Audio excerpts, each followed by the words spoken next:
Hello दोस्तों, मैं राइन खरे। कल हमने पढ़ा था क्लासिफिकेशन ऑफ मेंटल डिसऑर्डर का एक टाइप पढ़ा था, ICD-10 क्लासिफिकेशन। उसमें अपने सब चीज़ें डिस्कशन की थी, अच्छे से पढ़ा, शॉर्ट ट्रिक के बारे में पढ़ा। उसी का एक पार्ट है DSM फिफ्थ क्लासिफिकेशन। इसके बारे में पढ़ेंगे, क्या होता है, किसने दिया था, कितने टाइप होते हैं, शॉर्ट ट्रिक के बारे में अच्छे से पढ़ेंगे। ठीक है।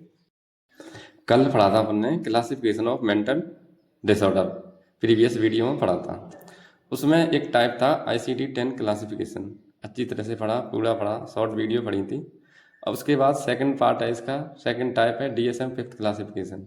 DSM फिफ्थ क्लासिफिकेशन क्या होता है डियर? DSM फिफ्थ, DSM क्या थी ये? एक फिफ्थ बुक है। इसका फुल फॉर्म क्या है? Diagnostic and statical manual fifth revision या fifth edition. The R APA classification. APA American psychiatric association ने इसका क्लासिफिकेशन दिया था, गिवन बाई 2013 में। कब दिया था? 2013 में। मोस्ट कॉमन यूज कहाँ पर होता है ये? USA में होता है। और यूज किसके लिए होता है? Used by clinical researcher and insurance company में होता है। It is multi axis classification. इसके 5 एक्सेस क्लासिफिकेशन है। कौन कौन से? एक्सेस फर्स्ट में क्लिनिकल साइकेट्रिक डायग्नोसिस आता है। एक्सेस सेकंड में पर्सनैलिटी डिसऑर्डर आता है एंड मेंटल MR, mental retardation. Axis third में psychiatric disorder and medical disorder. Axis fourth में साइकोसोशियल डिसऑर्डर। एक्सेस 5 में global impairment of psychological function आता है। अब इसका axis second most important topic है। एक्सेस सेकंड इसमें से बहुत इम्पोर्टेंट है, कई बार सवाल पूछे गए हैं और आगे पूछने की संभावना है, तो इसे अपन अच्छे से पढ़ेंगे। एक्सेस सेकंड क्या है? Classification of personality disorder. कल अपन ने ICD-10 पढ़ा था, तो ICD-10 में पर्सनैलिटी डिसऑर्डर में F60 से F69 के अंतर्गत ये आता है। ठीक है। और इसमें क्या है? Classification of personality disorder, DSM fifth. तो फिफ्थ में क्या है? 3 प्रकार से 3 क्लस्टर बनाए गए हैं इसके। क्लस्टर फर्स्ट, क्लस्टर का मतलब होता है ग्रुप। तो ये DSM फिफ्थ को 3 भागों में डिवाइड किया गया है। कौन सा? Cluster A personality disorder, cluster B personality disorder, cluster C personality disorder. ये 3 में किया गया है। तो अपन पढ़ते हैं क्लस्टर A पर्सनैलिटी डिसऑर्डर। तो इसकी एक ट्रिक है। कौन सी ट्रिक है जी? ट्रिक है SSP। तो SSP में क्या है? S for schizotypal, schizoid personality disorder.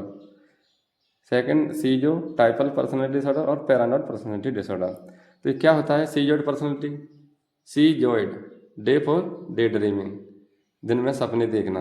D attachment from society, emotional cold, दिन में सपने देखते हैं। डी अटैच, सोसाइटी से कोई मतलब नहीं है इनको, डी अटैच हट जाते हैं। इमोशनल कोल्ड, बिल्कुल ठंडे रहते हैं।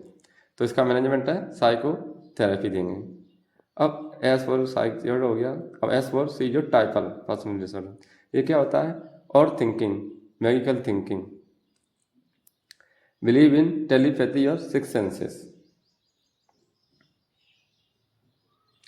ये कैसे रहते हैं?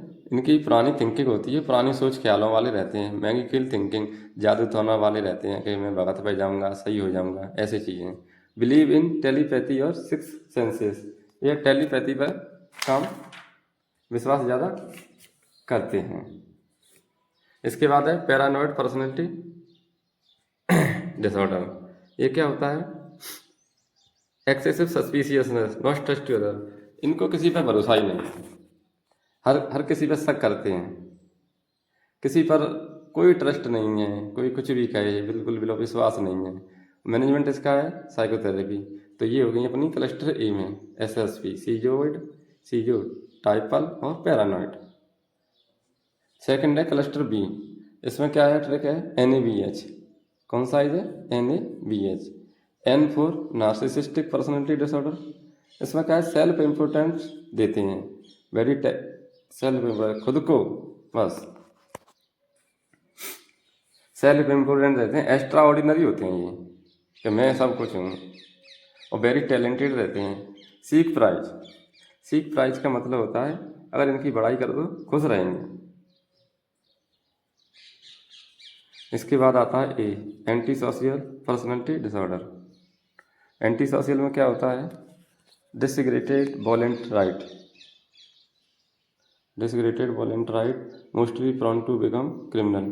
ये वैसे रहते हैं एक्टिव टाइप की, क्रिमिनल टाइप के। डिग्रेटेड